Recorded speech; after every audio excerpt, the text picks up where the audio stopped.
Assalamualaikum warahmatullahi wabarakatuh.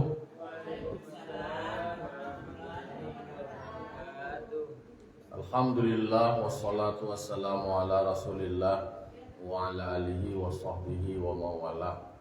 Asyhadu an la ilaha illallah wahdahu la syarikalah wa asyhadu anna Muhammadan abduhu wa rasuluh sallallahu alaihi wasallam la nabiyya ba'da amma ba'du. Qala rabbi shrah li sadri wa yassir li amri wa hlul 'uqdatam min lisani yafqahu qawli. Bapak-bapak, ibu kaum muslimin dan kaum muslimat jamaah subuh yang dimuliakan Allah Subhanahu wa taala. Puji syukur kita ucapkan kehadiran Allah Subhanahu wa taala. Alhamdulillah kita masih Allah berikan nikmat hayat, nikmat kesehatan dan nikmat kesempatan. Salat dan salam terkirimkan kepada arwah junjungan kita yakni Nabi besar Mustafa Muhammad sallallahu alaihi wasallam, tauladan kita, panutan kita dalam menjalani hidup dan kehidupan. Mari kita lanjutkan, kita mau ulang kaji kita kini surah Al-Maidah ayat 43. A'udzu billahi minasyaitonir rajim. Bismillahirrahmanirrahim.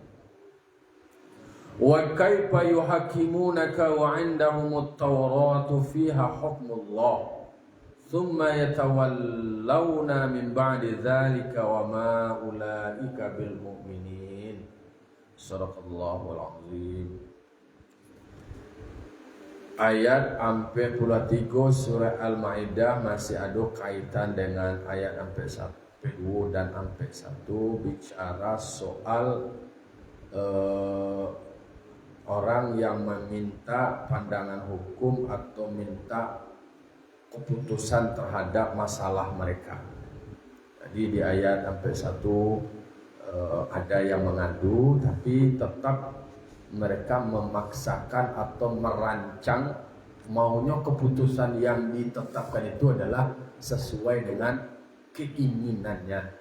Jadi adalah hukumku berdasarkan keinginan, berdasarkan pesanan, bukan berdasarkan kepada yang sudah ditentukan. Jadi iko yang ditetapkan dan iko keinginan. Jadi terjadilah gap antara keinginan dengan ketetapan.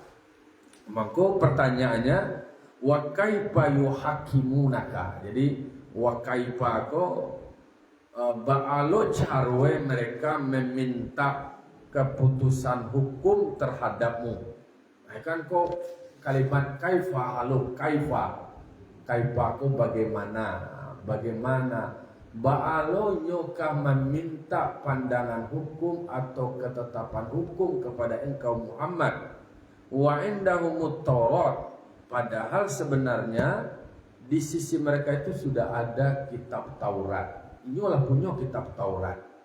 Fiha hukmullah, di dalam kitab Taurat itu mengandung ketetapan hukum Allah.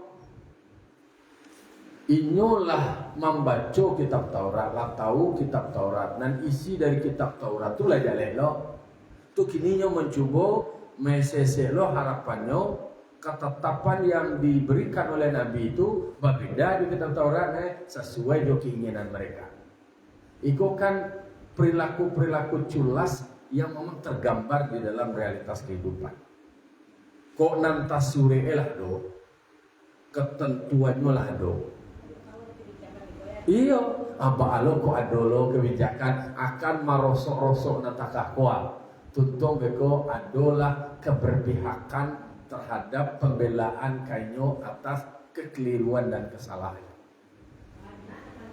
Iya, memang perilaku awak kan perilaku manusia masih mencari beberapa alternatif sesuai di panganai. Nyolah tahu ya do, tapi cuba lo leko tak ko ado gay harapan, ko ado secerca harapan bahwa awak berusaha untuk mencari keadilan itu harus. Mungkin ada keputusan, ketetapan rasanya mengusik rasa adil awak sendiri. Rasanya ndak itu nedo, boleh awak melakukan pembelaan diri awak. Kalau awak tidak salah, kemudian ditetapkan salah, itu boleh setiap diri awak itu dapat pembelaan. Kok ada namanya bantuan hukum. Bantuan hukum itu adalah memberikan indak nakah, membebaskannya dari hukuman, tapi setidaknya supaya besaran hukumnya itu sesuai dengan tingkat kesalahannya. Jangan banyak bana, jangan lama bana, jangan gadang bana, sanksinya kan gitu. Tetapi kini di dalam ayat 43 surah Al-Maidah kan mencari tuan soal faktanya. Ba'alanya kan meminta ketetapan hukum kepada engkau Muhammad. Kok nan sabana banai bana, nan inyo itulah punya jawaban gitu. Inyo lah punya jawaban dari pertanyaan itu sendiri. Ada orang bertanya, inyo jawaban itu lah ada deh. Tapi mau juji lo, mau cuba-cuba entah ada berbeda guys. Entah gambar lain guys. Betapa bahasa Al-Quran menggambarkan realitasnya seperti itu. Wa kaifa yuhakimuna wa kaifa yuhakimunaka wa indahum Taurat. Jadi wa indahum Taurat fiha Allah. Jadi inilah punya kitab, lah punya rujukan, lah punya referensi yang sebenarnya lah memberikan jawaban. Di dalam tafsir disebutkan apa yang ada ketetapan di dalam Taurat itu birrajam, dengan rajam. Kan kok kaitannya masih kasus muhsin, perempuan yang sudah bersuami kalau melakukan